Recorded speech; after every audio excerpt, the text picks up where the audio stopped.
నీకే స్తుతి స్తోత్రములైన మహిమ ఘనత ప్రభావం నీకే చెల్లించుకుంటున్నాం తండ్రి. లోకరక్షకుడా, మా విమోచకుడా, సజీవుడా, నిత్య జీవ మాట కలవాడు యేసయ్య తండ్రి. దేవానికి వందనాలు, స్తోత్రాలు స్తోత్రాలు తండ్రి.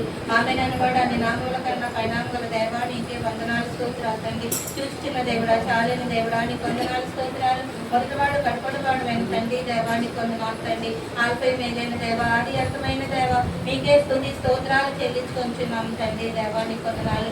వాక్యమైన దేవ తండ్రి, నీకు వందనాలు యేసయ్య. మా ప్రాణాధారమా నీకు వందనాలు, మా జీవనాధారమా నీకు వందనాలు యేసయ్య. మా జీవాహారమా నీకు కృతజ్ఞతలు చెల్లించుకుంటున్నాం తండ్రి. పరిశుద్ధాత్మ దేవానికి వందనాలు, స్తోత్రాలు తండ్రి. ప్రభా, గడిచిన నెలలు తండ్రి, నిమిషాలు తండ్రి, నాయన గడియలు నాయన ఎంతగానో మమ్మల్ని కాచి కాపాడారు ప్రభా, నీకు వందనాలు, స్తోత్రాలు తండ్రి. మహాపరిశుద్ధుడు, మహాగరుడు, ముఖ్యుడు తండ్రి, సమాధానకర్తమైన ప్రభా, నీకు వందనాలు, స్తోత్రాలు చెల్లించుకుంటున్నాం తండ్రి. దేవానికి వందనాలు తండ్రి. నాయన ఇదిగో పునరుద్ధాన దేవమంటూ ప్రభా, నీకు వందనాలు. మమ్మల్ని ఇక్కడ చేర్చుకున్న విధానం బట్టి నీకు వందనాలు, స్తోత్రాలు చెల్లించుకుంటున్నాం తండ్రి.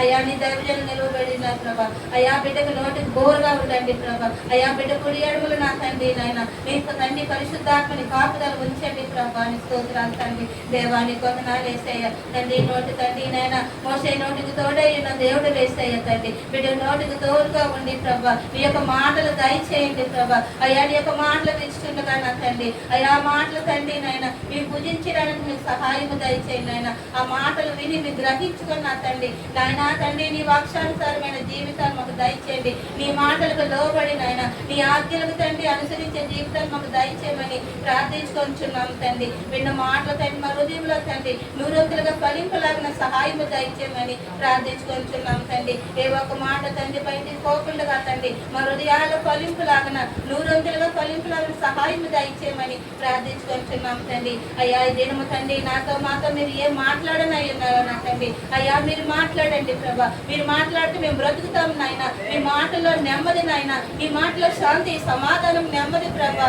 అయ్యా, నీ స్తోత్రాలు చెల్లిస్తున్నాం తండ్రి. అయ్యా, మేము విధంగా ఉన్నామంటే, ఇంకా మేము బ్రతుకున్నామంటే ప్రభా కేవలం నీ కృపను బట్టే యేసయ్యా, నీకు వందనాలు. అయ్యా మన దేవా, ఈ వర్తమానాన్ని తండ్రి మా రోజులో ఫలింపు చేయమని ప్రార్థించుకుంటున్నాం తండ్రి. దినదినమునికి లోబడే జీవితాలు ప్రభా మాకు సహాయం దయచేయమని ప్రార్థించుకుంటున్నాం తండ్రి. సమస్తంలో మాకు తోడుగా నేనుగా ఉండండి యేసయ్యా తండ్రి. మమ్మల్ని మాకు తండ్రి నాయన ఇప్పుడు ప్రతి ఒక్క బిడ్డను ప్రభా మీ సిలువ చాటులో మరుగుపరచండి నాయన. అయ్యా, వాక్యం తండ్రి సాతాను దొంగిలించుకుండగా ప్రభా అయ్యా నూరంతులుగా తండ్రి మంచి పరువులో పడిన విత్తనము వలె నా తండ్రి మరో దిగులో ఫలింపులాగిన మాకు సహాయం దయచేయమని ప్రభా నజరేయుడైన యేసు గల నామములో చిన్న ప్రార్థన అడిగి వేడుకొని సమర్పించుకుంటున్నాం తండ్రి. ఆమేన్.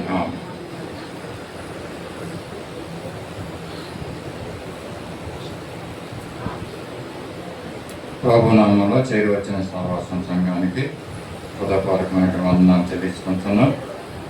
ప్రభు యొక్క గొప్ప కృపను బట్టి ఈ యొక్క ఆదివారం దినము మందిరంలో ఈ విధంగా ఉండి కొంత సమయం ప్రభు సన్నిధిలో గడపడానికి మనకి దేవుడు ఇచ్చినటువంటి గొప్ప అవకాశము. దీని ద్వారా దేవుడు మనల్ని ఈ రాబోయే దినాల్లో మనల్ని కాపాడుతాడు. మనకు ఆశ్రయంగా దుర్గముగా ఆయన ఉంటూ మనం నడిపించే గొప్ప దేవుడు కనుక ఆయన రెక్కల నీడ కింద మనము సురక్షితముగా జీవించగలుగుతాం. ప్రభు సన్నిధిలో వచ్చిన మనము ఒక గ్రహింపును మనం కలిగి ఉండాలి. ఈ ఇచ్చిన సమయాన్ని ప్రభు సన్నిధిలో గడపడం, దేవుని మందిరంలో ఒక్క దినము గడుపుట 1000 దినాల కంటే శ్రేష్టమన్నాడు. మనం కొంచెం సమయం ప్రభు సన్నిధిలో గడిపిస్తున్నాం. మన జీవితంలో దేవుడు రాబోయే దినాల్లో శ్రేష్టమైనది మనకి ఇవ్వబోతున్నాడని నమ్ముతూ ఈ విషయాలు తెలియజేస్తున్నాం. మరి గడిచిన కొద్ది వారములుగా మనము సంబంధాల గురించి మనము ధ్యానం చేసుకుంటున్నాం. కొద్దిగా మరి ఈ లోకంలో జీవిస్తున్న మనము లోకముతో సంబంధము కలిగి మనము జీవించాలి. లోకంలో ఉంటున్నప్పటికీ మనము లోకంతో సంబంధం లేకోకుండా మనము ఉండలేము. ఈ లోకంలో జీవిస్తున్న మనము దేవునితో ఎలాగ సంబంధం కలిగి ఉంటున్నామో లోకముతో కూడా మనము సంబంధాలు కలిగి ఉండాలని ఈ ఉదయకాల సమయంలో కొద్దిగా మనం ధ్యానం చేసుకుందాం. ఈ లోకంలో మనం పుట్టాము కనుక పుట్టిన తర్వాత మరి దేవునికి ఇష్టలుగా అలాగే లోకంతో సంబంధం కలిగి మనం ఈ లోకంలో జీవించాలి. లోకం అంటే మరి మనుషులే కదండి. దేవుడు లోకమును ఎంతో ప్రేమిస్తున్నానని అంటున్నాడంటే దేవుడు మనుషుల్ని ప్రేమిస్తున్నాడు, లోకంలో ఉన్నటువంటి మనుషుల్ని కదా. దేశం అంటే మట్టి కాదు దేశం అంటే మనుషులు. ఎవరు చెప్పారు ఈ మాట? గురుజాడప్పాలి. చాలా మందికి విషయాన్ని గుర్తుపెట్టుకున్నాం. చాలా మంచి మాట ఈయన తెలియజేశారు కదండి. లోకంలో ఉన్నటువంటి మనుషుల్ని మనం ప్రేమించాలి. లోకంలో ఉన్నటువంటి మనుషులతో మనము సంబంధము కలిగి ఉండాలి. స్నేహితులతో, కుటుంబాలతో సంబంధము. ఇంతకుముందు కొంచెం నేర్చుకున్న కుటుంబంతో ఏ విధంగా సంబంధం కలిగి ఉండాలో, తల్లిదండ్రులు పిల్లలతో ఏ విధంగా సంబంధం కలిగి ఉండాలి, పిల్లలు తల్లిదండ్రులతో ఏ విధంగా సంబంధం కలిగి ఉండాలి, తండ్రులు తల్లిదండ్రులు పిల్లలతో సంబంధం, ఈ విషయాలు మరి తెలియజేశాను కదండి. ఈ దినం కూడా మరొక మాట, లోకముతో సంబంధం. లోకంతో ఏ విధంగా మనం సంబంధం కలిగి ఉండాలి అండి. కుటుంబాలతో కాకుండా సంఘముతో మనం సంబంధం కలిగి ఉండడం అండి. శ్రమలతో మనం సంబంధం కలిగి ఉండడం. మనం తప్పించుకోలేము. ఈ లోకంలో జీవిస్తుండగా శ్రమలను మనం తప్పించుకోలేమని, కానీ దేవుని యొక్క మహాకృప, ఉచితమైన కృప ద్వారా మనం భద్రపరచబడి శ్రమల నుంచి తప్పించుకునే యొక్క ఆలోచన దేవుడు మనకు అనుగ్రహిస్తాడు, మనం తప్పిస్తాడు. కనుక ఈ లోకంలో జీవిస్తున్నప్పుడు మనము లోకముతో మనము సంబంధము కలిగి ఉండాలి. లోకంలో ఉన్నటువంటి మనుషులతో మనము సంబంధం కలిగి ఉండాలి. ప్రాముఖ్యమైన విషయం ఏంటంటే, ఈ లోకంలో దేవుడిచ్చిన ఈ యొక్క జన్మ జీవిస్తుండగా మనం ఏ విధంగా జీవిస్తున్నామో దానిని బట్టే నీకు పరలోకమా నరకమా అన్నది ఏర్పరచబడుతుంది. ఈ లోకంలో జీవిస్తున్న నీ జీవితము నిన్ను పరలోకం తీసుకెళ్తుంది. Or it leads to hell, either it leads to heaven or it leads to hell అన్నాడు. పరలోకానికన్నా తీసుకెళ్తుంది, లేకపోతే నరకానికన్నా నిన్ను తీసుకెళ్తుంది. నీ యొక్క ఈ లోకంలో జీవిస్తున్న జీవితము చాలా ప్రాముఖ్యమైనది. లోకంలో సంబంధాలు పెట్టుకుంటాం, సంబంధాలు కలిగి ఉండడం, సంబంధాలతో జీవించటం, ఇదే నిన్ను పరలోక రాజ్యానికి తీసుకెళ్తుంది, లేక నరకానికి నడిపిస్తుంది. ఇది నువ్వు తెలుసుకోవాల్సిన విషయము, గ్రహించవలసినటువంటి విషయము. ఈ లోకంలో మనము దేనికి ప్రాముఖ్యత మనం ఇస్తున్నాం? ఈ లోకంలో జీవిస్తున్నప్పుడు ఏమండి, పుట్టిన తర్వాత అంటే విద్యారంగం అంట, విద్యాలయము. చాలా మంది బిడ్డల్ని ఏ విద్య చదివించాలి, ఏ విద్యాలయంలో జాయిన్ చెయ్యాలి, ఇవి మనకు వస్తున్నటువంటి ఆలోచనలు కదండి. అలాగే విద్యాలయం అయిపోయిన తర్వాత కార్యాలయము అంటే ఆఫీస్, ఏం ఉద్యోగం చేయాలి, ఎక్కడికి వెళ్ళాలి, ఇవి మరి మనం ఆలోచిస్తున్నటువంటి విషయాలు. లోకంలో జీవిస్తున్నప్పుడు దేనితో మన సంబంధాలు ఎక్కువ పెట్టుకుంటామండి? విద్యాలయంతో, కార్యాలయంతో అంటే వ్యాపారంతో, దీంతో మనం సంబంధాలు ఎక్కువగా పెట్టుకుంటా ఉంటాం. కానీ దేవుడు ఏం చెప్తున్నాడంటే, మనం పెట్టుకోవలసిన సంబంధము ప్రాముఖ్యత దేనికి ఇవ్వాలంటే, ఇదిగో దేవుని యొక్క సంఘానికి మనం ప్రాముఖ్యత ఇవ్వాలి. సంఘంతో మనం సంబంధం పెట్టుకోవాలి. మన సంబంధాలు ఎలాగున్నాయి ఈ ఉదయకాల సమయంలో దేవుడు ఆలోచించుకోమని కొన్ని మాటలు తెలియజేస్తున్నాడు. మన సంబంధాలు ఏ విధంగా ఉన్నాయి, ఎటువంటి రిలేషన్షిప్ ని మీరు మెయింటైన్ చేస్తున్నారు? దేవునితో సంబంధం పెట్టుకుని ఉన్నారా? సంఘంతో సంబంధం పెట్టుకుని ఉన్నారా? ప్రార్థనతో సంబంధం పెట్టుకుని ఉన్నారా? వాక్యంతో మీరు సంబంధం పెట్టుకుని ఉన్నారా? లేకపోతే ఏ విధమైన సంబంధాలు మీరు కలిగి ఉన్నారు? దేనితో నీ సమయాన్ని ఎక్కువగా గడుపుతూ ఉంటున్నావు? దేవుడు ఉదయకాల సమయంలో తెలియజేస్తున్నాను, నువ్వు ప్రాముఖ్యత ఇవ్వవలసింది, ప్రయారిటీ ఇవ్వాల్సింది నీ జీవితంలో ఇదిగో దీనికి ఇవ్వాలి. ఈ రోజుల్లో దేనికి ఎక్కువ ప్రాముఖ్యత ఇస్తున్నారండి? అంటే దేనికి ఎక్కువ ప్రాముఖ్యత ఇస్తున్నారా? మొబైల్ ఫోన్స్ ఎక్కువగా ప్రాముఖ్యత ఇస్తున్నారు కదండి. దానితో మనం సంబంధం పెట్టుకుని ఉన్నాం. అది లేకపోతే మనం ఉండలేం. అటువంటి పరిస్థితి, ఎడిక్ట్ అయిపోయి ఉన్నాం మనం దానికి. అంటే సంబంధాలు దేవుడు తెలియజేస్తున్న మాటలో, దేనితో సంబంధం పెట్టుకుని ఉన్నారు మీరు? ఈ సంబంధాలు ఎలా ఉన్నాయి అంటే, విద్యాలయాలతోటి, వ్యాపారాలతోటి, ఉద్యోగాలతోటి మీ సంబంధం సరిపోతుందా? దేవుని యొక్క వాక్యానికి ప్రాధాన్యత ఇవ్వలేకపోతున్నావా? ప్రార్థనకి ప్రాధాన్యత లేకోకుండా చేస్తుందా సాతానుడు? ఇదిగో సెల్లనిచ్చి సెల్లతోటి నువ్వు సమయం గడిపే విధంగా మరి సాతానుడు చేస్తున్నాడా? దేనితో సంబంధం కలిగి ఉన్నామో మనం ఈ యొక్క మధ్యాహ్నకాల సమయంలో మనం ఆలోచించుకోవాల్సిన అవసరత చాలా ఉందండి. అంటే లోకాచారమైనటువంటి సంబంధాలు కొంతమంది పెట్టుకుంటూ ఉంటారు. లోకాచారమైనటువంటి ఆచారాలు అండి, క్రైస్తవులమే, విశ్వాసులమే, కానీ లోకంలో ఉన్నటువంటి ఆచారాలన్నీ కూడా మనము అలవాటు చేసుకుంటూ ఆచారాలను పాటిస్తూ ఉంటాం మనం. లోకానుసారంగా మన ఆచారాలు ఏ విధంగా ఉన్నాయి? లోకానుసారంగా ఉన్నాయా? అది వాక్యానుసారంగా ఉన్నాయా? అది వివాహం అయినప్పటికీ, లేక ఒక పుట్టినరోజు సందర్భమైనప్పటికీ ఆ యొక్క సెలబ్రేషన్స్ చేసుకుంటున్నప్పుడు నీ యొక్క ఆ యొక్క సంబంధం ఏ విధంగా ఉంటుంది? ప్రభువుతో సంబంధం కలిగిన విధంగా ఆ యొక్క సెలబ్రేషన్స్ నువ్వు చేసుకోగలుగుతున్నావా? లేక లోకంలో లోకంలో ఉన్నవారు చేసుకుంటున్నట్టుగా ఆ విధంగానే నువ్వు ఆచారాలని నువ్వు పాటిస్తూ ఉంటున్నావా? అండి, హైందవులకి మనకి మరి తేడా ఎక్కడ ఉంటుంది? అక్కడ వాళ్ళు ఆ విధమైన సంబంధాలు పెట్టుకునే ఉన్నారు. మనం పెట్టుకున్న సంబంధాలు ఎలా ఉన్నాయి? వాక్యానుసారంగా అవి ఉంటున్నాయి ఆ విషయాలు. ఆ సెలబ్రేషన్స్ లో వాక్యం కనపడుతుందా? ఆ సెలబ్రేషన్స్ లో దేవుని స్తుతి కనపడుతుందా? దేవుని నామాన్ని హెచ్చించగలుగుతున్నావా? అక్కడ దేన్ని హెచ్చిస్తున్నాం? ఇదిగో ఈ మధ్యాహ్న సమయంలో మనం గ్రహించుకోవాల్సిన అవసరత చాలా ఉంది. సంబంధాలు, రిలేషన్షిప్స్ ఏ విధంగా ఉంటున్నాయి? మరి దేవుని యొక్క వాక్యంలో ఏం చెప్తుంది? సంబంధాలు ఏ విధంగా ఉండాలి, ఏ విధంగా పెట్టుకోవాలన్నప్పుడు మనల్ని ఏ విధంగా ఉండమంటున్నాడు దేవుడు? మరి విశ్వాసులుగా జీవిస్తున్న మనము, క్రైస్తవులుగా ఉంటున్నటువంటి మనము, లోకంలో జీవిస్తున్నటువంటి మనము లోకంతో సంబంధం పెట్టుకునే ఉండాలండి. లోకంతో వేరుగా మనం ఉండవలసిన పని లేదు, కానీ లోకంతో సంబంధం ఉంటూ మరి దేవునికి ఇష్టలుగా మనం ఈ లోకంలో మనం జీవించాలి. మత్తయి సువార్త 5వ అధ్యాయము 13వ వచనంలో ఒక్క మాట ఉంది, మనం ఏ విధంగా ఉండాలి ఈ లోకంలో. మత్తయి సువార్త 5వ అధ్యాయము 13వ వచనంలో ఈ మాట చూద్దాం. మీరు లోకమునకు ఉప్పై ఉన్నారు, ఉప్పు నిస్సారమైతే అది దేని వలన ప్రయోజనం పొందుతుంది? చూడండి ఈ మాట అండి. మీరు లోకమునకు ఉప్పై ఉన్నారంట. మన సంబంధం ఎలా ఉండాలంటే ఉప్పుగా ఉండాలన్నమాట. మన సంబంధం లోకంలో మనం ఉప్పుగా ఉండాలండి. ఇతరులకి మనం పెట్టుకున్న సంబంధం ఉప్పుగా ఉండాలండి. ఉప్పు ఎలా ఉంటుందండి? అది ఉప్పు ఏ కలర్లో ఉంటుంది? తెల్లగా ఉంటుంది కదండి. తెలుపు పరిశుద్ధతకి మరి యొక్క సాదృశ్యం. ఉప్పుగా ఉండడమే కాకుండా ఉప్పు మనకి ఏం బోధిస్తుందంటే మనం తెల్లగా ఉండమంటుంది, అంటే పరిశుద్ధంగా ఉండమంటుంది, పరిశుద్ధంగా జీవించమంటుంది. మనం పెట్టుకున్న సంబంధాలు అవి పరిశుద్ధంగా ఉన్నాయా లేవా అవి మనం ఆలోచించుకోవాలి అండి. మరి వాక్యానుసారంగా ఉంటున్నటువంటి సంబంధాలు ఎలా ఉండాలంటే ఉప్పుగా ఉండాలి, అవి పరిశుద్ధంగా ఉండాలి. లోకంలో మనం ఎలా ఉండాలంటే ప్రత్యేకంగా ఉండాలంట. లోకంతో ఉంటూ, లోక సంబంధాలు కలిగి ఉంటూ ఏంటి మనము పరిశుద్ధంగా జీవించగలిగి ఉండాలి.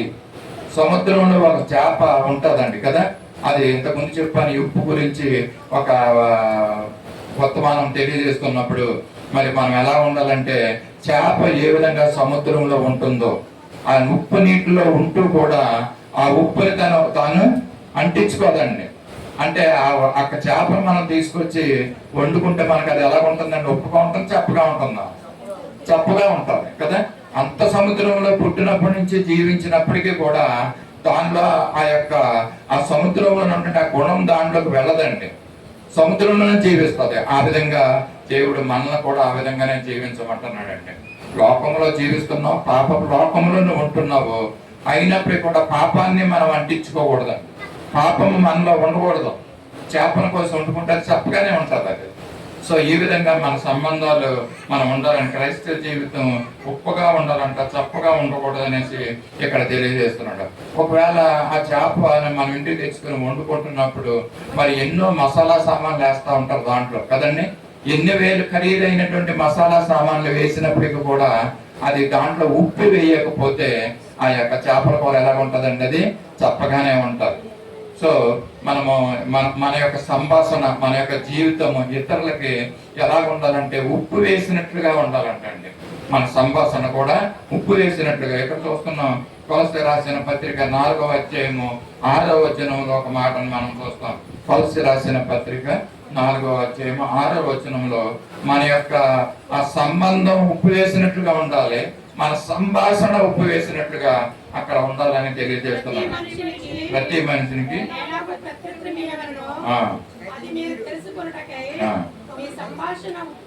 మీ సంభాషణ ఉప్పు వేసినట్లు ఎల్లప్పుడూ రుచికరగాను కృపాసహితమైనదిగాను ఉండనియ్యడి. చూడండి, మన సంభాషణ కూడా ఎలా ఉండాలంటే ఇతరులతో మనం మాట్లాడుతూ ఉంటాం. మన సంభాషణను బట్టి ఏంటి మన సంబంధాలు ఎలా ఉంటాయో అంటే గట్టిపడాలి, బలపడతాయి. మనం మాట్లాడే సంభాషణ ఎలా ఉండాలంటండి, ఉప్పు వేసినట్లుగా ఉండాలని ఇక్కడ దేవుడు మనకు తెలియజేస్తున్నాడు. మనం మాట్లాడే మాటలు ఏంటి, అంతేకాకుండా మన సంబంధం ఇతరులతో మన సంబంధాలు ఎలా ఉండాలంటే మత్తయి సువార్త అదే 5వ అధ్యాయం ఇందాక చదువుకున్న దాంట్లో కింద మాటలో 14వ వచనంలో మనకు అక్కడ కనపడతా ఉంటది, మీరు లోకమునకు వెలుగై ఉన్నారు. పట్టణం చాలండి. మనం ఎలా ఉండాలంటండి, లోకములో వెలుగై ఉండాలంటండి. వెలుగు సంబంధాలమ్మా అంటే క్రైస్తవులము విశ్వాస జీవితంలో జీవిస్తున్న మనము వెలుగు సంబంధులుగా ఉండాలంటండి లోకంలో. అంటే మన వెలుగు ప్రకాశిస్తూ ఉండాలి ఇతరుల మీద, వాళ్ళలో ఉన్న చీకటి తొలగిపోవాలన్నమాట. ఆ విధంగా మనం ఉండాలి, ఉప్పుగా ఉండాలి, మన సంభాషణ ఉప్పుగా ఉండాలి. ఇదిగో మనం వెలుగు సంబంధులుగా మనం జీవించాలి. మన యొక్క ఆ యొక్క రిలేషన్షిప్స్ కూడా వెలుగుగా ఉండాలండి. అండ్ అక్కడ ఎంత మాట ఉంది చూడండి, మనుషులు మీ సత్క్రియలు అక్కడే ఉంటారు చూడండి. మనుషులు దీపం వెలిగించి పెట్టరు, అందరికి వెలిగించినట్లు దీపం స్తంభం మీద పెడుదురు. మనుషులు మీ సత్క్రియలను చూసి పరలోకమందున్న మీ తండ్రిని మహిమపరిచినట్లు వారి ఎదుట మీ వెలుగును ప్రకాశింపనియాలంటండి. మనం ఉప్పుగా ఉండాలి, మనం వెలుగై ఉండాలి. అంతేకాకుండా మనం మన సత్క్రియలను చూసి పరలోకమున్న మనుషులు మన సత్క్రియలను చూస్తూ ఉంటున్నారండి కదండి. మనం అనుకుంటున్నాం మన ఇష్టం వచ్చినట్టు మన జీవితాలు మనం జీవిస్తూ ఉంటున్నాం. మనకు ఉన్నటువంటి తెలివితేటలను బట్టి మనం జీవించుకుంటూ వెళ్ళిపోతూ ఉంటున్నాం. కానీ దేవుడు ఏం చెప్తున్నాడంటే మనుషులు మనం చూస్తూ ఉంటున్నారంటండి. మనుషులు మనల్ని అబ్జర్వ్ చేస్తున్నారు అండి. అబ్జర్వ్ చేసినప్పుడు ఎలా ఉండాలంటే మనం ఉప్పుగా ఉండాలి, మన సంభాషణ మనం వెలుగుగా ఉండాలి. అంతేకాకుండా మనుషులు మన సత్క్రియని చూసి పరలోకమందున్న మన తండ్రిని మహిమపరచాలంటండి. ఆ విధంగా మన క్రియలు ఉంటున్నాయండి. ఏ విధంగా మన క్రియలు ఉంటున్నాయి ఒకసారి మనం జ్ఞాపకం చేసుకుందాం, గ్రహించుకుందాం. ఒకవేళ ఆ విధంగా మనం వెలుగుగా ఉండడం లేదో, ఇంకా చీకటి సంబంధులుగానే ఉంటున్నామేమో, పైకి వెలుగుగా ఉంటున్నామేమో. ఇదిగో చమత్కారం గల మాటలు మాట్లాడుతూ ఇతరులకు మనం మభ్యపరుస్తున్నామేమో, అది చీకటి, అది వెలుగు కాదు అది. అందుకనే మన నోట నుంచి వచ్చే ప్రతి మాట కూడా అది లెక్కలో తీసుకుంటా ఉంటాం. ఇప్పుడే మనం చదివాము, మనుషులు మన క్రియల్ని అబ్జర్వ్ చేస్తూ ఉంటారంట. మనుషులు మనం మాట్లాడే మాటల్ని వింటూ ఉంటారు, అబ్జర్వ్ చేస్తూ ఉంటారు. మనం మాట్లాడిన మాటలు మనం మర్చిపోతాం, కానీ విన్నవాడు మర్చిపోరండి. అవి ఆ మాటలు జ్ఞాపకంలో ఉంటాయి. మన ఇష్టానుసారంగా మనం మాట్లాడకూడదు, అవి లెక్కలోకి తీసుకోబడతాయనేసి దేవుని యొక్క వాక్యం చెప్తుంది. ఇక్కడ ఏమంటారంటే మన సత్క్రియలు, మనుషులు మన క్రియలను చూస్తున్నారండి. అవి ఎలా ఉంటున్నాయి? సత్క్రియలుగా ఉంటున్నాయా, చెడ్డక్రియలుగా ఉంటున్నాయా? మనలో ఉన్నటువంటి సత్క్రియలు మనుషులు చూస్తున్నారంట. అవి ఎలా ఉండాలంటే పరలోకమందున్న మన తండ్రి మన ద్వారా, మన క్రియల ద్వారా ఆయన మహిమపరచబడాలి. ఆ విధంగా మీ వెలుగుని ప్రకాశింపనీయమని చెప్తున్నాడండి. వెలుగును ఊరికినే ప్రకాశింప చేయడమే కాదు, మన సత్క్రియల ద్వారా మనలో ఉన్నటువంటి వెలుగు ఇతరులకి ప్రకాశింప చేయాలి. ఈ విధమైనటువంటి మంచి సంబంధం ఇతరులతో కలిగి ఉండాలి. నువ్వు మాట్లాడే మాటల ద్వారా ఇతరులు నీతో సత్సంబంధంగా జీవించగలిగి ఉండాలి, సత్సహవాసం చేయగలిగి ఉండాలి. ఆ విధంగా వాళ్ళు చేస్తున్నారా? మరొక మాట వెలుగు గురించి దశలోని పత్రిక మొదటి పత్రిక 5వ అధ్యాయం 5వ వచనంలో మనం చూస్తే, దశలోని మొదటి పత్రిక 5వ అధ్యాయం, మీరు వెలుగు సంబంధులు పగటి సంబంధులై ఉన్నారు అంటే చాలు. ఇక్కడ మనం ఎలాగండి వెలుగు సంబంధం అంటండి. ఆయన వెలుగై ఉన్నాడు లోకానికి. సో ఆయన బిడ్డలైన మనము వెలుగు సంబంధులుగా మనం జీవించాలి. మనం పగటి సంబంధులు అంటండి, రాత్రి సంబంధికులు కాదు, చీకటి సంబంధికులు మనం కాదు. లోకంలో ఒకవేళ వెలుగు లేకపోతే కొన్ని పరిస్థితులు ఎలాగ ఉంటాయండి? లోకంలో వెలుగే లేకపోతే అంత చీకటి అనుకోండి, ఎలా ఉంటుంది అండి?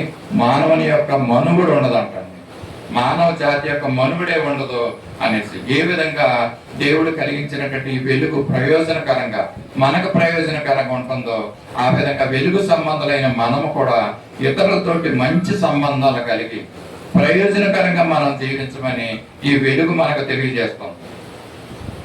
దేవుడు ఇచ్చినటువంటి ఈ వెలుగు మనకు ఏ విధంగా ప్రయోజనకరంగా ఉందో అది మనకు సహాయపడే విధంగా ఉందంట ఆ వెలుగు. మనకేం చెప్తుందంటే మీరు కూడా ఈ విధంగా ఇతరులకి సహాయపడే విధంగా మీరు ఉండండి అని అంటుందండి. ఇంకో మాట ఏమంటాడంటే ఫలించే సంబంధాలు. మన ఇతరులతో మన సంబంధాలు ఎలా ఉండాలంటే ఫలభరితంగా ఉండాలి, గొప్పగా ఉండాలి, వెలిగించేదిగా ఉండాలి, ఫలభరితంగా ఉండాలి. ఫలించే సంబంధాలు క్రైస్తవ సంబంధాలుగా ఉండాలనేసి దేవుడు తెలియజేస్తున్నాడు. ఇదిగో రక్షణ పొందో విశ్వాసగా నువ్వు జీవిస్తున్నావు, మన యొక్క సంబంధం ఇతరులతో సంబంధం ఫలభరితంగా ఉందా లేదా? క్రైస్తవ సంబంధాలు మనం చూసుకోవాలని. ఎలా ఫలించాలంటే ఇదిగో చదవకూడదు. మత్తయి సువార్త 13:23 ఉంటది. 30 గాను 60 గాను 100 గాను మనం ఫలించాలంటే అండి. ఇతరులతో ఆఖరిగా క్రైస్తవ విశ్వాసుల యొక్క సంబంధాలు ఇంకా ఎలా ఉండాలో మనం చూద్దాం. మత్తయి సువార్త 10:16 మాట, చక్కని మాట. విశ్వాసులుగా ఈ లోకంలో మనం ఎలా జీవించాలి?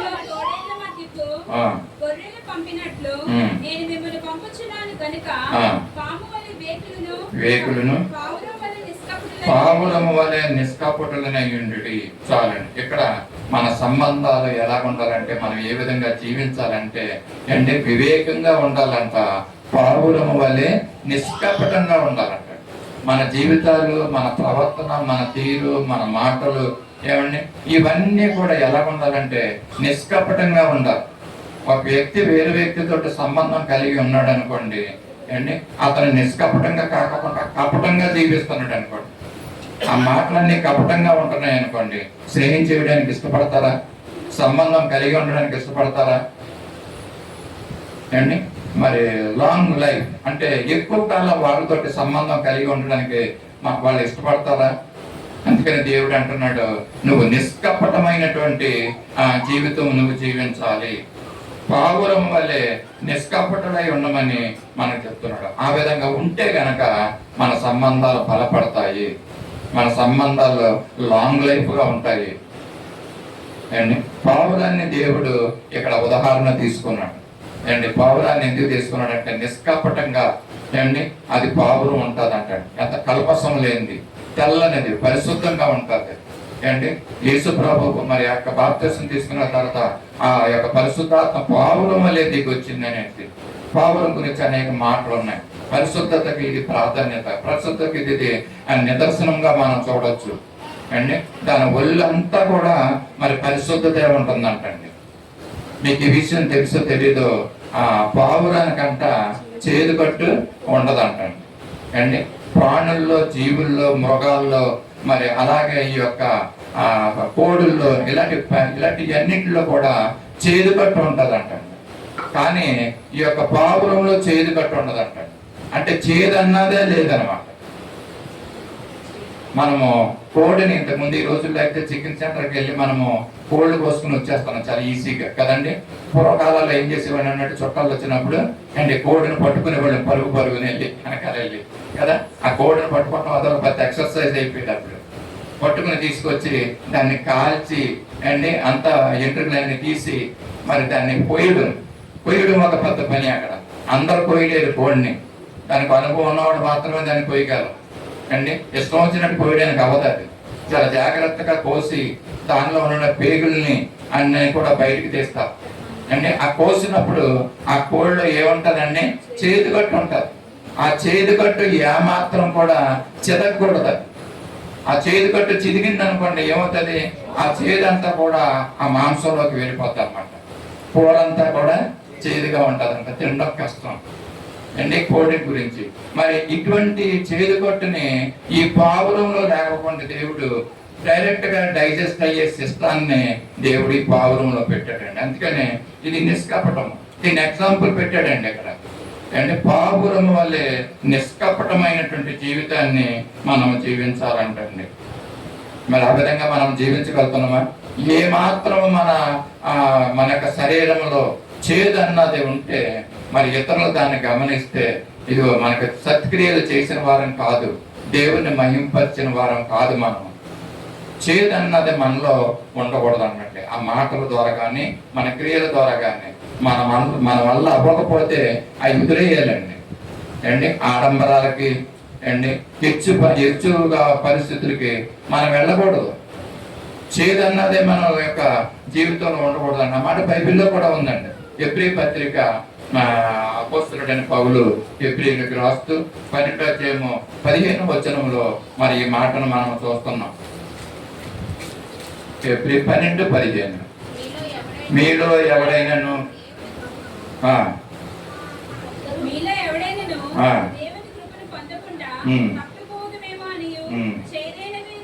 చేదైన వేరు ఏదైనాను మొలిచి కలవరపరచునేమో అనేకులు అపవిత్రులైపోదురమని ఈ మాట చెప్తున్నాడు. చాలండి ఇక్కడ అంటే మీలో ఎవరికైనాను చేదైనటువంటిది ఉంటే, చేదైనటువంటి పరిస్థితి అది మనలో మలవకూడదంటండి, మొలిచి కలవర పెట్టకూడదంట. దీనివల్ల అనేకులు అపవిత్రులైపోతున్నారని దేవుని యొక్క వాక్యం చెప్తుంది అండి. మరి దావీదు జీవితంలో ఒకసారి చేదైనటువంటి వేరు మొలిచింది కదండి. దావీదు జీవితంలో మరి ఒకసారి చేదైనటువంటి అనుభవం ఆయన ఎదుర్కోవాల్సి వచ్చింది కదా. దాని గురించి ఏం చేశాడు? దేవుని దగ్గర పశ్చాత్తాపడ్డాడు. దానికి తగ్గ శిక్ష ఆయనకు పడ్డది. పశ్చాత్తాపడ్డాడు, కనికరం పొందాడు దేవుని దగ్గర. ఇదిగో మరలా దేవుని దగ్గర ఆశీర్వాదాలు పొందినటువంటి వ్యక్తి. ఒకవేళ చేయదంటే మీరు ఏదనుకుంటున్నారో ఆ పాపానికి గుర్తు ఆ చేదు. ఏ పాపము ఏ చేదు మన జీవితంలో మరి మలవడానికి వీల్లేదు. దాన్ని మనము ఒకవేళ అటువంటి చేదైన జీవితం మనం ఉంటే కనుక, వేరు ఉంటే ఆ వేరును మనం తొలగించుకోవాలి. ప్రభు యొక్క ఆశీర్వాదాలు మనం పోగొట్టుకోవాలి. ఇంకా ఏది ఉందో మన జీవితంలో ఆ చేదైనటువంటి పరిస్థితి దేవుని దగ్గర అడిగి మనము కనికరాన్ని పొందుకోవాలి మనం దేవుని దగ్గర. మరి పౌలు మరి ఎలా చేస్తున్నాడంటే, లోకంలో సంబంధం ఏ విధమైనటువంటి సంబంధాలు కలిగి మనం జీవించాలి, ఎలాగ ఉండాలన్న మాటలో, ఎలాగ బ్రతకాలి, ఎలాగ నడవాలన్న మాటలో మనం ధ్యానం చేస్తున్నాం. కొరింథీ రాసిన 2వ పత్రిక 1వ అధ్యాయం 12వ పౌలు కొరింథీ సంఘానికి తెలియజేస్తూ ఈ మాటలు మనకు తెలియజేస్తున్నాడు. సంబంధం, లోకముతో సంబంధము కలిగి లౌకిక జ్ఞానం అనుసరింప దేవుడు అనుగ్రహించి పరిశుద్ధతోను నిష్కాపట్యముతోను దేవుని కృపనే అనుసరించి లోకములో విశేషముగా మీ నడుచుకుంటూ సాక్ష్యం ఇస్తుంది. ఇక్కడ పౌలు తిమోతి గారు కొరింథీ సంఘానికి చెబుతున్న మంచి మాటలు నేనైతే ఇక్కడ ఇంపార్టెంట్ అని రాసుకున్నాను. చాలా ప్రాముఖ్యమైనటువంటి మాటలు అపోస్తలుడైన పౌలు తన అనుభవ జీవితంలో నుంచి సంఘానికి తెలియజేసాడండి. ఇదిగో పౌలు వెళ్ళిపోయాడు, కొరింథీ సంఘం అయిపోయింది. ఇదిగో మన సంఘం సత్య సువార్త సహవాసానికి దేవుడు పరిశుద్ధాత్మ ద్వారా ఈ మధ్యాహ్న కాల సమయంలో దేవుడు మనకు తెలియజేస్తున్న మాటలు ఏంటంటే, లౌకిక జ్ఞానాన్ని అనుసరించొద్దని చెప్తున్నాడు. లౌక్యం, చాలా మంది ఈ లోక సంబంధాలు కలిగినటువంటి వారు క్రైస్తవులే, విశ్వాసులే. నేను ఇక్కడ ఇవాళ చెప్తున్న మాటలన్నీ కూడా అన్యుల గురించి చెప్పడం లేదు, బయటోడి గురించి చెప్పడం లేదు, కానీ ఇదిగో మన సంఘానికి దేవుడు తెలియజేస్తున్నటువంటి మాటలు అండి. చాలా మంది ఎలా ఉంటారంటే లౌక్యం ఎదిగి లౌకికమైనటువంటి సత్యంతో జీవిస్తూ ఉంటారు, లౌకికంగా మాట్లాడతారు. అంటే లోక సంబంధం కలిగిన మనము పౌలు ఏం చెప్తున్నాడంటే, లౌకిక జ్ఞానంతో మీరు జీవించొద్దు అని చెప్తున్నాడండి. లౌకిక జ్ఞానం అనవసరం, దేవుని యొక్క జ్ఞానము దైవ జ్ఞానముతో మనం జీవించమంటున్నాడు. కొరింథీ సంఘానికి చక్కగా చెప్తున్నాడు. మేము అంటే పౌలు తిమోతి వాళ్ళు ఎలా జీవించారంట, మేము లౌకిక జ్ఞానము అనుసరింపక దేవుడు అనుగ్రహించే పరిశుద్ధాత్మతో నిష్కాపట్యముతోను దేవుని కృపనే అనుసరించే లోకంలో నడుచుకుంటున్నాం అంటున్నాడు అండి.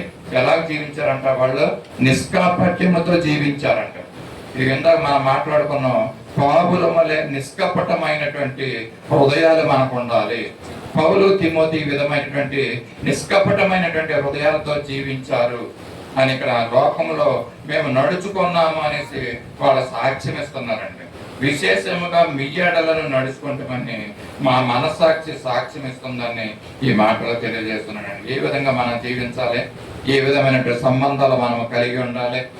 ఈ ఉదయకాల మధ్యాహ్నకాల సమయంలో ఒక్క మాటనన్నా మన హృదయంలో మనం భద్రపరుచుకుందాం. రాసుకునే వారు ఉంటే రాసుకుని దీన్ని నోట్ చేసి మరలా దీన్ని చూడండి. పౌలు తిమోతి జీవించిన జీవితం మనము జీవిస్తున్నాం అండి. కానీ ఏ విధంగా మనం జీవించమంటున్నాడు, నడవమంటున్నాడు అంటే నిష్కాపట్యముగా మనం జీవించాలి. ఇది మనకి సాధ్యమండి. ఇది నిష్కాపట్యముగా మనం జీవించగలమా? మనము లౌకికంగా ఈ లోకంలో మనం జీవిస్తున్నామా? పౌలు చెప్తున్నాడు నిష్కాపట్యంగా మనం జీవించాలని. మరొక మాట చూద్దాం. తీతు 2:13 ఇంకెలా ఉండాలంట, ఎలా నడవాలి, లోకంతో సంబంధాలు, మంచి సంబంధాలు మనం పెట్టుకుని మనం ఉండాలంటే తీతుకు రాసిన పత్రిక చూస్తున్నాం. ఈ లోకములో స్వస్థ బుద్ధితోను నీతితోను భక్తితోను బ్రతుకుచుండవాలని బోధించుతున్నది. వాక్యం మనకి ఏ బోధిస్తుందండి? వింటున్నారండి ఈ మాట? అండి మనం ఎలా జీవించాలంట? స్వస్థ బుద్ధితో జీవించాలంట. రెండోది నీతితో జీవించాలంట.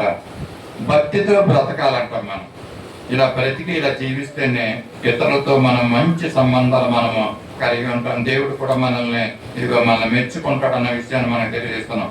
లోకంలో మన సంబంధాలు ఎలాగ ఉండాలంటే స్వస్థ బుద్ధితో మనం ఉండాలండి. ఆ రిలేషన్షిప్స్ నీతితో ఉండాలి. మన సంబంధాలు ఎలాగుంటున్నాయి? ఇతరులతో ఉన్న సంబంధాలు మనకి ఎలాగుంటున్నాయండి? అండ్ అనీతితో కూడి ఉంటున్నాయా అండ్ బుద్ధితో కూడి ఉంటున్నాయా? మన సంబంధాలు మళ్ళీ మనం పరీక్షించుకోవాలండి. అండ్ దేవుడు మన లోకం ఎలాగ ఉండమనలో అలాగా మనం జీవించాలంట. దేవుడు ఎలాగ ఉండమంటున్నాడు, మనం ఎలాగ ఉంటున్నామండి? దేవుడు ఎలాగ ఉండమంటున్నాడో అలాగ ఉండడం లేదు. మనం దేవుడు ఎలా ఉండొద్దు అంటున్నాడో అలా జీవిస్తున్నాం. మనం అలాగ ఉంటున్నాం కదండి. మమ్మాటికి మనం ఒప్పుకోవాలి. ఇది దేవుడు ఉండమన్నట్టుగా ఉండడం లేదు. మన స్వనీతి, మన బుద్ధి, మన తెలివితేటల అంటే లౌకిక జ్ఞానంతో నువ్వు జీవించొద్దని పౌలు మనకి హెచ్చరిస్తూ ఉంటున్నాడు. యాకోబు పత్రిక 1:27 మనం ఇంకా ఏ విధమైనటువంటి నిష్కళంకమైనటువంటి జీవితాన్ని జీవించాలో పౌలు సంఘాలకి రాస్తూ ఉంటున్నాడు. యాకోబుకి రాస్తున్నాడు. ఇక్కడ చూడండి, యాకోబు రాసిన పత్రిక 1:27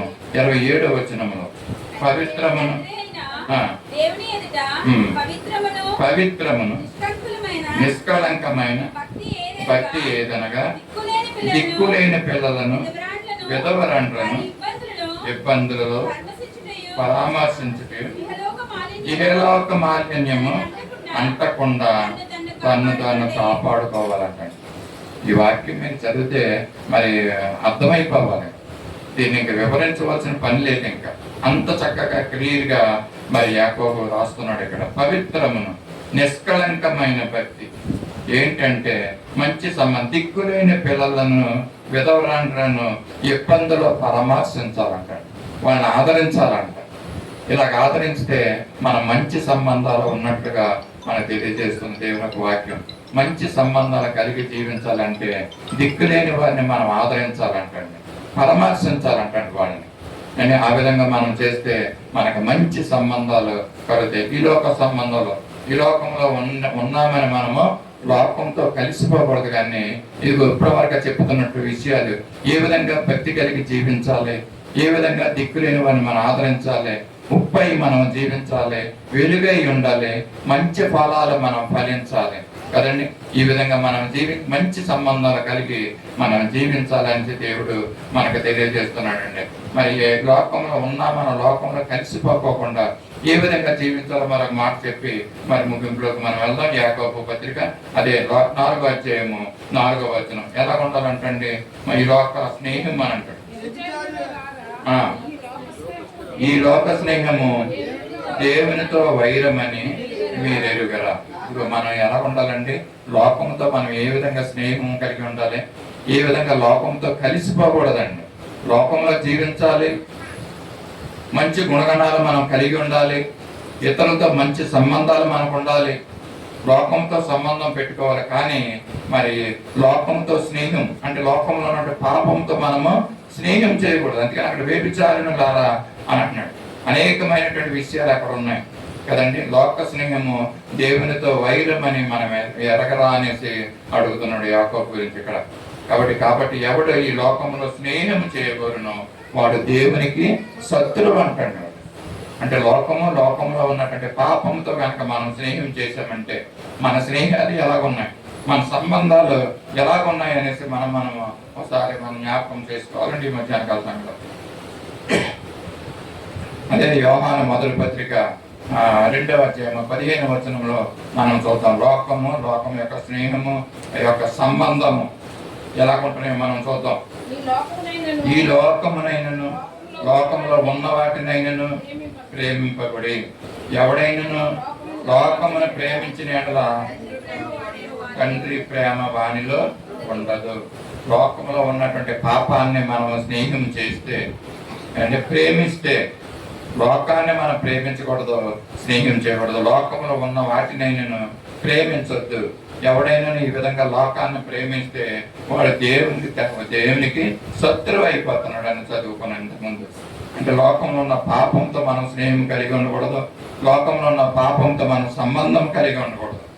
మనము ఇదిగో వెలుగ్గా ఉండి ఇతరులని వెలిగించే సంబంధాలు మనం కలిగి ఉండాలి. పొరుగువానితో మన సంబంధం ఎలాగ ఉండాలండి? మంచి సంబంధాలు కలిగి ఉండాలండి. అండి మనం కొన్నిసార్లు ఎలాగ ఉంటామంటే పొరుగువానితో ఇతరులతో నువ్వెంత అంటే నువ్వెంత అన్నట్టుగా వెళ్ళిపోతా ఉంటారు కదండి, ఈగో ఫీలింగ్స్. అండ్ ఈ విధంగా మనం ఉంటే మనం మంచి సంబంధాలు కలిగిన వారము కామండి. మన పొరుగు వారికి నీతోటి మనం ఏం చేయాలంటే మనలో ఉన్న క్రీస్తుని ఇతరులకు చూపించాలంట మనం. అండ్ ఈ విధంగా ఉంటే మనకు మంచి సంబంధాలు ఏర్పడతాయి. చాలా మంది క్రైస్తవులము విశ్వాసాలు అన్న సంగతి మర్చిపోయి ఇళ్ల దగ్గర పొరుగు వారితో ఏం చేస్తామంటామంటే చిన్న విషయాల్లో మనం వాళ్ళతోటి అంటే వాగ్వేదాలకు దిగిపోతూ ఉంటాం. వివాదాలు అండి, తగాదాలు, కొన్ని చిన్న కాలువల దగ్గర అండి తగాదాలు వస్తూ ఉంటాయి అండి. భూ తగాదాలు అంటారు, భూముల దగ్గర, సరిహద్దుల దగ్గర తగాదాలు అండి. అప్పుడు మనం మర్చిపోతా ఉంటాం, మన క్రైస్తవులు విశ్వాసం దేవుని బిడ్డలు అనే సంగతి మర్చిపోయి ఇదిగో ఆ యుగం అంతా బయటకు వచ్చేసి ఆ యొక్క ఇరుగు పొరుగు వానితోటి మనం తగాదాలకు లేచిపోతా ఉంటాం. చాలా మనం చూసాం టీవీలో నీటిలో. ఒక సందర్భం అయితే నేను ఎప్పటికీ మర్చిపోను. ఆ అపార్ట్మెంట్లో ఉంటున్నారు, సెల్లార్లో వెహికల్స్ పెట్టుకున్నారంట. పక్క సెల్లార్లో ఒక వెహికల్ పక్కన పార్కింగ్ లో ఈయన పార్కింగ్ పెట్టుకుని ఇదిగో ఇద్దరికి ఏమొచ్చిందో మరి ఆ కారు పార్కింగ్ దగ్గర గొడవాడుకున్నారండి ఇద్దరు. ఆ ఫ్లాట్ ఓనర్స్ ఇద్దరు కూడా గొడవాడుకుని అది ఎంతవరకు వెళ్ళిపోయిందంటే ఆఖరికి మరి ఒకళ్ళ నరుక్కునే వరకు వెళ్ళిపోయింది, నరహత్య అంతవరకు వెళ్ళిపోయిందండి. చిన్న విషయాల్లో మరి ఈ విధమైనటువంటి తగాదాలు మనం పడుతూ ఉంటాం. కానీ మన సంబంధాలు ఎలా ఉండాలంటే ఇతరులతోటి మంచి సంబంధాలు కలిగి ఉండాలి. ఒకవేళ మనకు చిన్న నష్టమే కలుగుతుంది అనుకోండి పర్వాలేదు, కానీ ఆ నష్టం అంటే కాకుండా నువ్వు యుగోకి వెళ్ళి మరి వాళ్ళతో నువ్వు తగాదాలు పడితే ఏమవుతుందంటే ఇదిగో చాలా నష్టపోయే పరిస్థితులు మనము ఎదుర్కొంటూ ఉంటాం. ఈ సన్నివేశం టీవీలో వచ్చిందండి, హైదరాబాద్లోనే ఎక్కడ జరిగింది ఈ యొక్క సన్నివేశం. వాళ్ళు ఒకళ్ళు హత్య చేసుకున్నారండి. ఎందుకంటే హైదరాబాద్లో మరి వాళ్ళ రియల్ ఎస్టేట్ బిజినెస్లు చేసేవాళ్ళు అండ్ భూ తగాదాలు ఇటువంటివన్నీ ఉంటాయి కదండి. మేము ఇంతకుముందు కైలాసపురం అనే ప్రాంతంలో మేము అక్కడ ఉంటున్నప్పుడు మరి మేము కొంచెం డౌన్ ప్రాంతంలో ఉంటున్నామండి. మాకన్నా అప్ప ప్రాంతంలో ఒక 2 ఇళ్ళు ఉన్నాయన్నమాట. మేము కింద ఉన్నాం, మా ఎదుర్కోకుండా కాలువ వెళ్తున్నాము, చిన్న కాలువ. ఈ చిన్న కాలువ వెళ్ళి పక్కన బయట ఉన్నటువంటి పెద్ద కాలువలో కలుస్తుంది అనమాట. గడ్డ అంటారు కదండి, ఆ గడ్డలో కలుస్తుంది. మరి మాకన్నా పైన ఉన్న వాళ్ళు ఎవరంటే ముస్లిమ్స్ మేకల్ని అది కోసి ఇది చేస్తూ ఉంటారు అనమాట. అంటే షాప్ దగ్గర కోసుకుంటారు, ఏదైనా ఎమర్జెన్సీ వచ్చిందంటే ఇంట్లో కూడా కోసేస్తారు వాళ్ళు. అది కోసి దాని యొక్క వేస్ట్ అంతా కూడా కాలువలో నుంచి పంపిస్తూ ఉండేవారు అండి. ఆ యొక్క రక్తము, ఆ యొక్క పేడ ఇవన్నీ కూడా ఆ కాలువలో నుంచి వచ్చి ఏమైందంటే మా ఇంటి లోపల జామ్ అయిపోయేది అంటే అది వెళ్ళేది కాదు ముందుకి. సో ఈ విధంగా మాకు చాలా ఇబ్బందికరంగా ఉండేది ఆ పరిస్థితి. మా అమ్మగారు ఏం చేస్తున్నారంటే కుళాయిలు వచ్చినప్పుడు పొద్దున్న ఆ బకెట్ తోటి నీళ్ళు తీసుకొచ్చి, కుళాయేమో వెనకాల ఉంది, ఈ కాలువేమో ఎదలు ఉందండి. వెనకాల నుంచి ఆ వాటర్ బకెట్ తోటి తీసుకొచ్చి ఇదిగో ఈ యొక్క వేస్ట్ అంతటిని కూడా కాలువలకి కొడతా ఉండేదండి ఆవిడ అండి. 1-2 సార్లు వాళ్ళకి చెప్పి చూసాం, కానీ అదే రిపీట్ అవుతుందండి. మరి గొడవ పడికంటే ఏం చేసేవారంటే వాళ్ళు మరి మా వాళ్ళు ఈ బకెట్తో నీళ్ళు తెచ్చి ఆ యొక్క వేస్ట్ అంతా కూడా గడ్డ వరకు వెళ్ళి వరకు వాటర్ తోటి మేము కొట్టుకునేవాడు అనమాట అండి.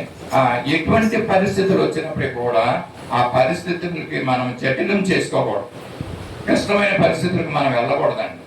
ఏదో కొంచెం కష్టం కలుగుతుంది పర్వాలేదు, ఏది ఏమైనప్పటికీ కూడా అండ్ మన ఇంటి పక్క నుంచి ఎవరో ఈ యొక్క ఏంటంటే బాత్రూమ్ పైపులు వేస్తూ ఉంటారు, కొంతమంది వేయనివ్వరు అంటే గొడవ పెడతారు, మా ఇంటి దగ్గర నుంచి ఎందుకు వేస్తున్నాం అనేసి. వాడికి వేరే ఆప్షన్ ఉండదు వేయడానికి. ఆ పైపులు వేసిన తర్వాత ఏం చేస్తారంటే పైన మళ్ళీ మట్టి కప్పేసి యథావిధిగా మళ్ళీ టైల్స్ వేసేసి ఇలా చేస్తూ ఉంటారండి. కానీ కొంతమంది ఒప్పుకోరు అనమాట. ఇంకో మా ఇంట్లోకి 1 ఇంచు ఒక్క కూడా స్థలం పోవడానికి లేదు. అడుగుల గురించి మరి స్థలాల గురించి దెబ్బలాటలాడేవాళ్ళు చాలా మంది మనం చూస్తూ ఉంటున్నాం. మనం ఎలా ఉండాలంటే క్రైస్తవులుగా ఉన్నప్పుడు నష్టమైనా పర్లేదు, కానీ ఇరుగు పొరుగు వారితో మనం ఎలా ఉండాలంటే మంచి సంబంధం కలిగి ఉండాలి క్రైస్తవులుగా. అందుకని ఏం చేయాలంటే నీలో ఉన్న క్రీస్తుని దేవుని అక్కడ ఇరుగు పొరుగు వారికి చూపించాలండి. నీలో ఉన్న క్రీస్తును ఇతరులకు చూపించాలండి. ఇది మంచి సంబంధమే అండి. అండి ఎక్కడెక్కడికో వెళ్ళిపోయి సువార్త చెప్పక్కర్లేదు మనం. అంటే నీ ఇరుగు పొరుగు వారి దగ్గర నువ్వు క్రీస్తును చూపించగలిగితే అదే పెద్ద సువార్త. ఇలా మనం ఉండగలుగుతున్నామా? మనలో ఉన్న క్రీస్తుని ఇతరులకు చూపించగలుగుతున్నామా? ఇరుగు పొరుగు వారితో గొడవలాడి అంటే 30 కిలోమీటర్లు వెళ్ళి అక్కడ సువార్త చెప్తే అది ఫలభరితంగా ఉంటుందా? వాళ్ళు రక్షణ పొందుతారా? మనం ఉన్న స్థలాల్లోనే మనం సువార్తను చెప్పాలండి. మనం స్టార్ట్ చేయాలి అక్కడ. ఇతరులు ఇదిగో చాలా మంచి కుటుంబం అండి, ఇదిగో దేవుని నమ్ముకున్న కుటుంబం అంట ఈ కుటుంబం. ఇదిగో ఇతరులు నీ ఇరుగు పొరుగు వారు నీ గురించి నీ కుటుంబం గురించి సాక్ష్యం చెప్పగలిగి ఉండాలి. క్రీస్తుని నీలో మరి ఇతరులకు చూపించగలిగి ఉండాలండి ఇరుగు పొరుగు వారితో. అండి పొరుగు వాని గురించి ఒక మాట చెప్పి మన యొక్క వర్తమానాన్ని ముగించుకుందాం. అంటే పొరుగు వాని గురించి సంబంధం అండి, పొరుగు వానితో సంబంధం. బైబిల్లో పొరుగు వాని గురించి ఏమన్నా చెప్తున్నాడండి? వాక్యాలు ఉన్నాయా? చాలా వాక్యాలు ఉన్నాయి. ఎందుకంటే అది చాలా ఇంపార్టెంట్, పొరుగు వానితో సంబంధం. నేను ఏదో మామూలుగా ఊరికి చెప్పడం లేదు నేను ఈ మాటలో.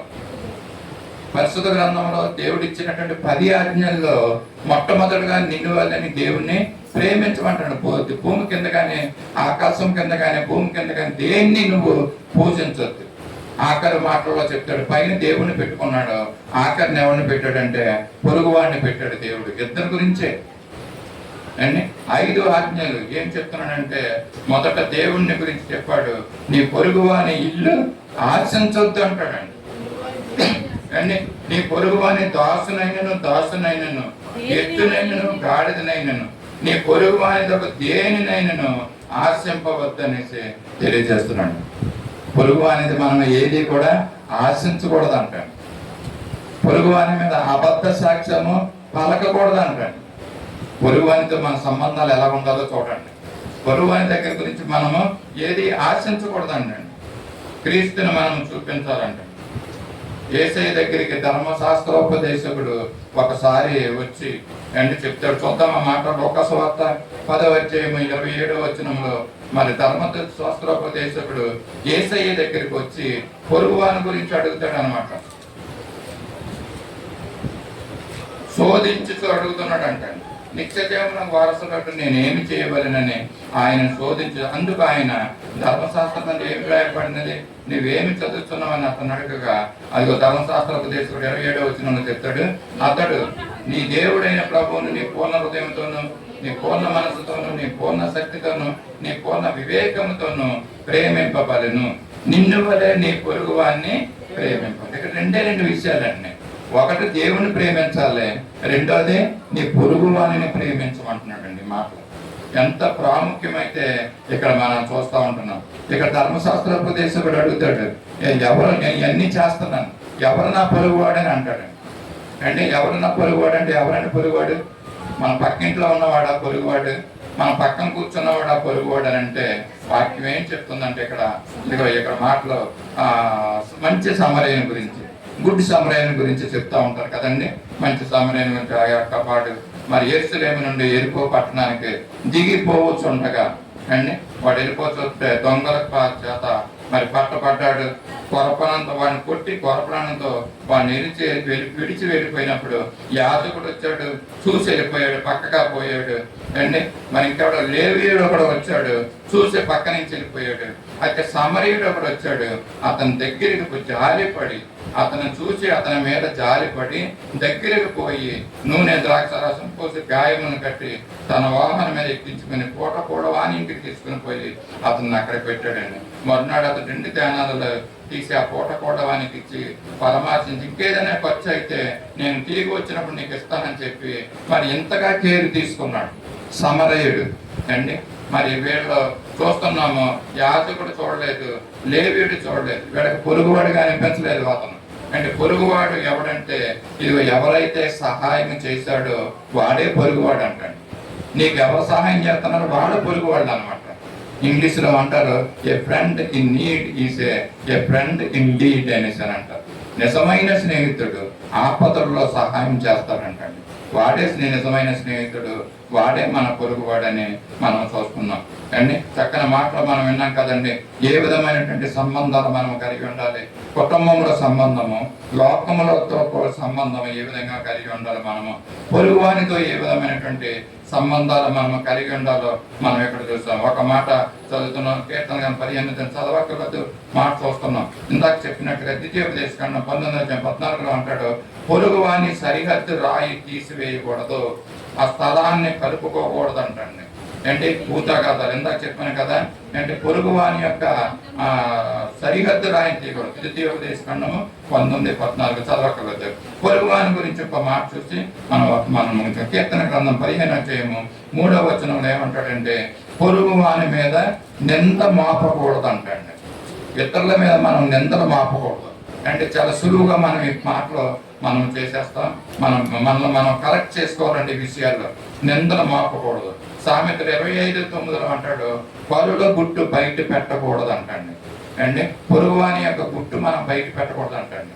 వాడు అలాంటి ఇలాంటి నీకు తెలుసా, వాడి సంగతి ఇది, వాడి సంగతి అంతా నాకు తెలుసు అని ఇలాగా వాళ్ళ గుట్టు మనం బయట పెట్టకూడదు. నిజమైన క్రైస్తవులైతే, నిజమైనటువంటి విశ్వాసాలైతే మన నోటిని మనం అదుపులో ఉంచుకోవాలన్నమాట. ఒకవేళ నిజంగానే ఏదో మాట వచ్చిందనుకో అడిగి వదిలేయాలి అంటండి.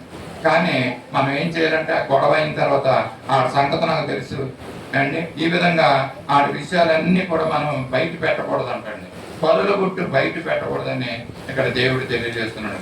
నేను దేవుణ్ణి ప్రేమిస్తున్నాను, ఇదిగో నాకెందుకు ఈ పొరుగు వాడి సంగతి అని అనుకోకూడదు అంటండి. నేను దేవుని ప్రేమిస్తూ నా జీవితం నేను జీవించేస్తున్నాను, నా పొరుగు వాడి సంగతి నాకెందుకు అన్నట్టుగా కూడా ఉండకూడదు అంటాడు.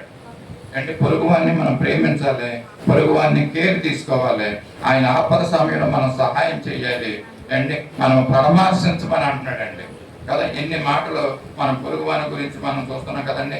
పొరుగువానితో ఎలా ఉండకూడదో మనం చూసాము, పొరుగువానితో ఎలా ఉండాలో కూడా మన విషయాలు మనము చూసాము అండి. ఇంకా ఒక మాట చెప్పి నేను ముగిస్తాను. సామెతల గ్రంథం 12:36 నీతిమంతుడైన వాడు తన పొరుగువానికి దారి చూపిస్తాడంటండి. నీతిమంతుడైన వాడు పొరుగువానికి దారి చూపించేవాడు నీతిమంతుడు అంటండి. నాకెందుకులే అనేసి మనము వదిలేయకూడదు అంటండి. చాలండి. రోమపత్రిక 12:16 ఏమంటాడంటే ఏడ్చు వారితో ఏడవాలం అంటున్నాడండి. ఒకరితో ఒకడు మనస్సు కలిపి ఉండాలంట. హెచ్చువాటి యందు మనసు ఉంచక తక్కువాటి యందు ఆసక్తులై ఉండమంటున్నాడు. అంటే ఏడ్చు వారితో మనం కలిసి ఏడవాలంటండి. అంటే ఎవరన్నా మన తెలిసిన వారి గృహాల్లో మరి చనిపోతే మనం ఏం చేస్తామంటే వాళ్ళతో కూడా మనం వెళ్ళి వాళ్ళ కష్టాన్ని మనం కూడా పంచుకుంటాం కదండి. వాళ్ళు మనకు సన్నిహితులైతే మనకు కూడా ఆటోమేటిక్గా ఏడుపు వస్తుందండి. ఆ ఏడ్చే వారితో కలిసి మనం ఏడవాలనేసి రోమపత్రిక అపోస్తలుడైన పౌలు తెలియజేస్తున్నాడు. లేవి కాండము 19:17 ఏమంటున్నారంటే పొరుగు వాని మీద హృదయంలో పగ పెట్టుకోకూడదంట. అంటే పొరుగువాని గురించి ఎన్ని విషయాలు ఉన్నాయి చూసారా, ఇంకా చాలా విషయాలు ఉన్నాయి.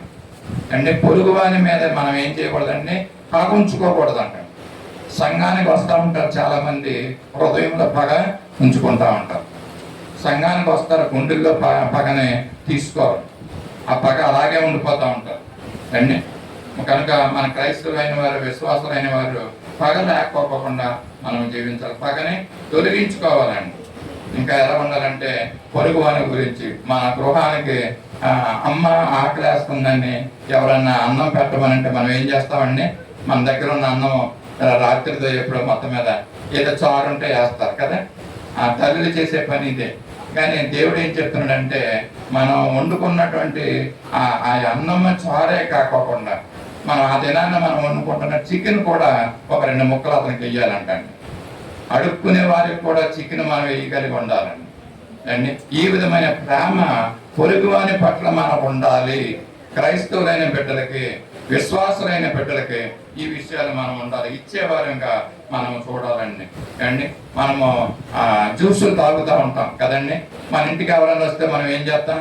గ్లాస్ తోటి నీరు తీసుకెళ్ళిస్తాం కదా. మనం చేయవలసిన పని ఏంటంటే విశ్వాసులుగా జ్యూసులు ఇవ్వాలంటున్నారండి వాళ్ళకి. సో ఈ విధంగా మనం జ్యూసులు తాగి వాళ్ళకి నీళ్ళు ఇవ్వడం కాదు. ఇది పొరుగువాని గడల నిజమైన ప్రేమ కాదు. భక్తి జీవితం విశ్వాసాలు చేయవలసిన పనులు కాదు ఇవి. కనుక ఈ విధంగా మనము దేవుని భక్తి కలిగి, దేవుని ప్రేమ కలిగి ఇతరులకు, పొరుగు వారికి ఈ విధంగా మనం సహాయం చేయాలని మన దేవుడు మనకు తెలియజేస్తున్నాడు.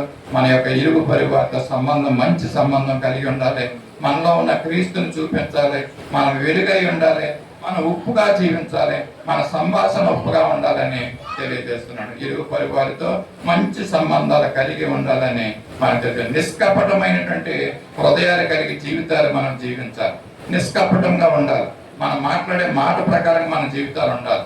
ఇదిగో ఎంతసేపు లౌకికంగా మనం జీవించకూడదు, లౌకికంగా మనం మాట్లాడకూడదని పౌలు మనల్ని హెచ్చరిస్తున్నాడు. ఈ మధ్యాహ్న కాల సమయంలో మన జీవితం యథార్థంగా, పావుల వలె నిష్కపటంగా మనం జీవించాలని ప్రభు ఈ మాటలు తెలియజేస్తున్నాడు. దేవుని యొక్క కొద్ది మాటలు మనం ఇంటిలో దీవెనకరంగా, ఆశీర్వాదకరంగా చేయను గాక. ప్రార్థించుకుందాం. మమ్మల్ని అతిమిక్కుడిగా ప్రేమించిన మా పరలోకపు తండ్రి, పరిశుద్ధులైన దేవ, ప్రేమ నమ్మకం కలవత నీ పరిశుద్ధ పాదాలకు వందనాలు, స్తుతులు, స్తోత్రాలు చెల్లించుకుంటున్నాం. మధ్యాహ్న కాల సమయంలో మా తండ్రి, ఈ యొక్క లోక సంబంధము, ఏ విధమైనటువంటి సంబంధాలు మేము కలిగి ఉండాలి, ఎలా ఉండాలి, ఎలా ప్రవర్తించాలి, ఎలా నడవాలన్న విషయాన్ని మీరు మాకు తెలియజేశారు ప్రభా.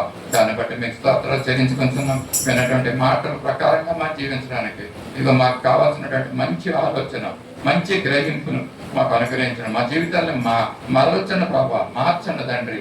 ప్రభా, నీకు ఇష్టలుగా జీవించడం సహాయం చేయండి. నిష్కపటమైనటువంటి జీవితాలు మేము జీవించడానికి మీ కృపను అనుగ్రహించి ఆ విధంగా మమ్మల్ని నడిపించమని పడవచ్చు. ఈ పొద్దునప్పుడు మా కొరకే తిరిగి రానున్న నజరేయుడైన యేసయ్య పరిశుద్ధ నామములో అడిగి వేడుకొంటున్నాం తండ్రి. ఆమేన్. లేచి నిలబడి పరలోక ప్రార్థన ఆశీర్వాదంతో. పరలోకమందున మా తండ్రి, నీ నామం పరిశుద్ధపరచబడును గాక. నీ రాజ్యం వచ్చిన గాక.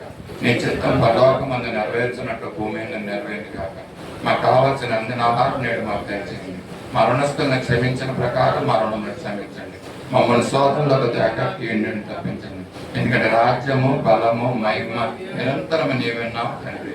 ఆమేన్. తొట్టిల్లకుండా మనం కాపాడుటకును, తన మహిమ ఎదుట ఆనందముతో మన నిర్దోషులుగా నిలవబెట్టుటకును, శక్తిగల మన రక్షకుడైన అద్వితీయ దేవుని ప్రేమ, మన ప్రభు అయిన యేసుక్రీస్తు యొక్క కృప, పరిశుద్ధాత్మని యొక్క అన్యోన్య సహవాసం, తలలో వచ్చిన మనకు సత్య సువార్త సహవాసమునకు, సార్వత్రిక సంఘమునకు ఇప్పుడు ఎల్లప్పుడూ సదాకాలం తోడైండి నడిపించును గాక.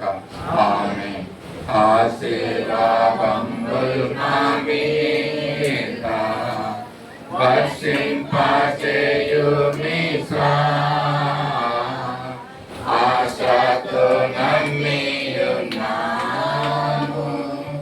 నీ సత్య వాగ్దానము ఈ మహిమేవా కుమ్మరించుము దేవా బ్రహ్మాండ ప్రేమ వర్షము కుమ్మరించుము దేవా